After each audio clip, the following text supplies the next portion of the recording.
Katherine, the Cliffs of Moher have of course been here for centuries, but the world-class visitor experience where we are now was officially opened 10 years ago today. How did it all start? Well, I suppose the project to develop visitor facilities here at the Cliffs by Clare County Council was over 20 years in the making. They started in the 80s when they realised that the old visitor centre, built in the 70s by Shannonside Tourism, was sort of under pressure at that point in time. And in the early 90s, there was an architectural contest which was run under the auspices of the Royal Institute of Architects in Ireland to find a design for a visitor centre here at the Cliffs, with the brief that it wouldn't take away from the beauty of the Cliffs. And the winning design by the architects Reddy O'Riordan Staley in Cork put the visitor centre underneath the hillside, and that was really innovative for its time, and obviously it achieved the goal of avoiding to put a large visitor centre building in front of the beautiful Cliffs of Moher. Absolutely, and it really complements the beauty of the outside. Absolutely, and I suppose there would have been a fair bit of controversy during the development stage and during the construction stage as to whether or not this was actually the right way to go. And a lot of people have come back to me afterwards and said, actually, I didn't think it was going to work, but in fact it does really well. The visitor centre hidden underneath the hillside, sort of actually really complements the Cliffs. We have the facilities to provide to the visitor here, but it doesn't sort of take away from the beauty of the Cliffs themselves. Absolutely. And of course visitor numbers to the Cliffs have grown strongly, and last year alone you achieved 1.4 million visitors, which is really remarkable. How are you coping with that strong demand? Because I'm sure you're grateful that you have the visitor experience, but equally at times it must feel as if you've got capacity pressures. It certainly does. I mean, I suppose if you look back to the sort of depths of the recession in 2010, we had 720,000 visitors to the Cliffs, and so the numbers have actually doubled in that 6 years to 2016. And so yes, it does put pressure on both our own infrastructure, queues for the toilets, queues for the cafes, even queues to get an unobstructed view of the Cliffs to take your photograph. So what we've been doing over, everyone wants to come at that one sort of that window in the middle of the day from 11 to 4 p.m. What we've been doing for quite some time is we've been working with the tour operator trade to incentivise visiting before 11 or after 4 for the tour operators, and they get a price incentive where it costs less to visit at those times. And is that working? And yes, it has. Now obviously tour operators, it takes a while for them to be able to vary their routes and so on, but certainly we've seen that yielding results in 2016 in particular, where as late as 6, 7, even 8 o'clock at night we're getting tour series coming in to us. And of course that also then benefits those tour series that stay locally in County Clare. We've also pushed very strongly to the FIT market, the come after 4 p.m. message. We have the visitor centre open till 9 in the summer months, and in my view it's one of the best times to visit the Cliffs because you get the light of the setting sun in the west on the Cliffs, fabulous photo opportunities, and the site is calmer, it's less crowded, so you get a different sort of more personal experience of the Cliffs if you come later in the day.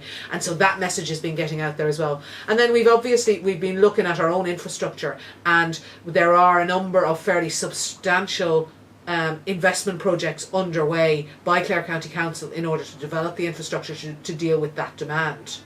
What sort of projects are they?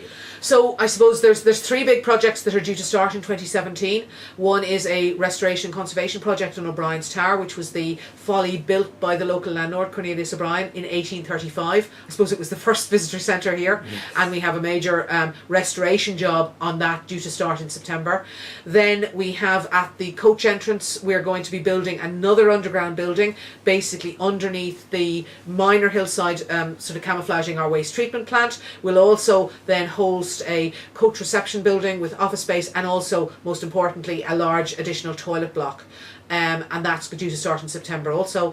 And then we have planning application in place at the moment for major works in the car park here, where we will resurface, we'll do additional drainage, we'll include new circulation for both the traffic and pedestrians. We're putting in things like e-car charging points and so on. And as I say, hopefully, all being well, that project will be able to start in 2017 as well, before the end of the year, to be complete for the season next year.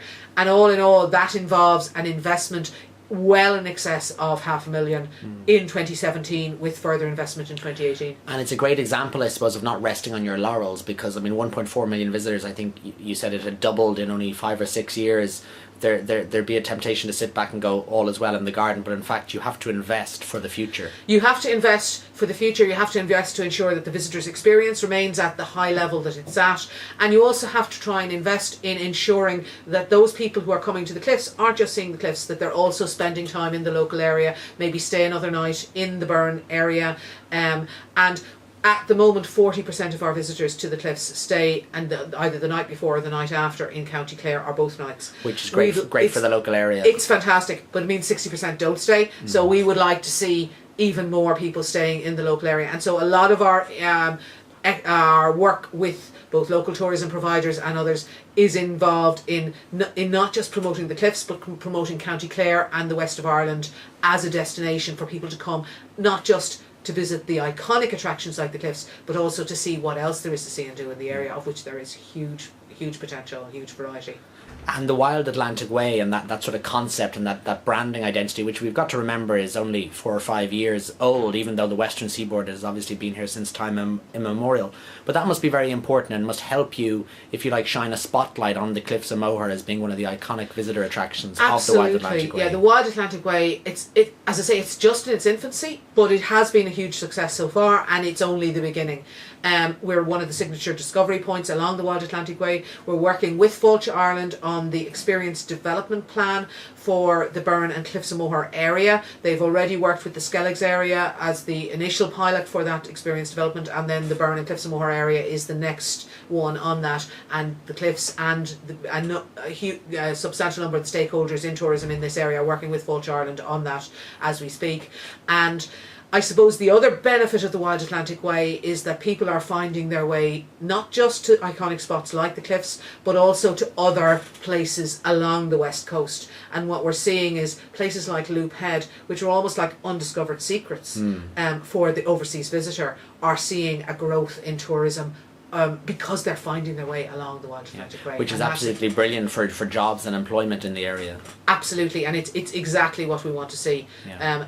I think it's a fantastic concept, it's a wonderful brand, and it really is just the start of things to come. Absolutely, and it needs to be committed to, an additional marketing budget's probably allocated to it so that we can really exploit its potential. Well, absolutely. We work at the Cliffs very closely with Tourism Ireland, who obviously are marketing the island of Ireland overseas, and it's really essential that that exercise continues, because even though tourism is doing well in Ireland, we can't rest on our laurels, and our competitors, markets like Scotland, markets like, say, the Breton coast, which have a lot of similarities with Ireland, they're out there, they're marketing, they're pushing their products into the global market, and they're saying that, come to us.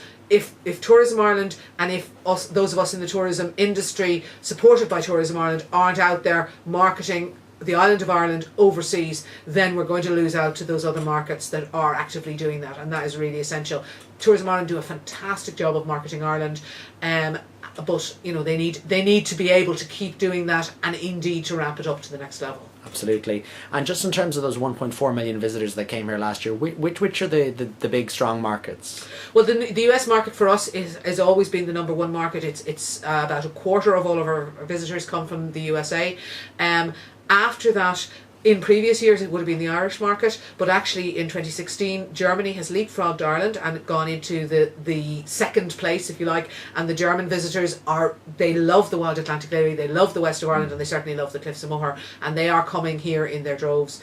The Irish market then is number 3, after that France, and then the UK, and the UK did well in 2016. We haven't seen a negative impact of Brexit as yet, but I do say that with caution, because I think that is the jury is still out on what impact that is likely to have, and I can't see but that especially if there is a impact on travel, impact on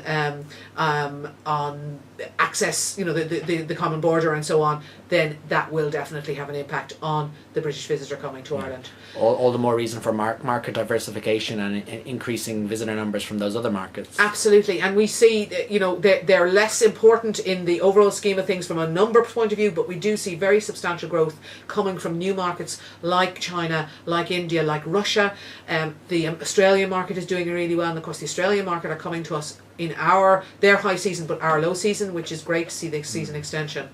Great. Katherine, best wishes for 2017 and beyond. Thank you very much.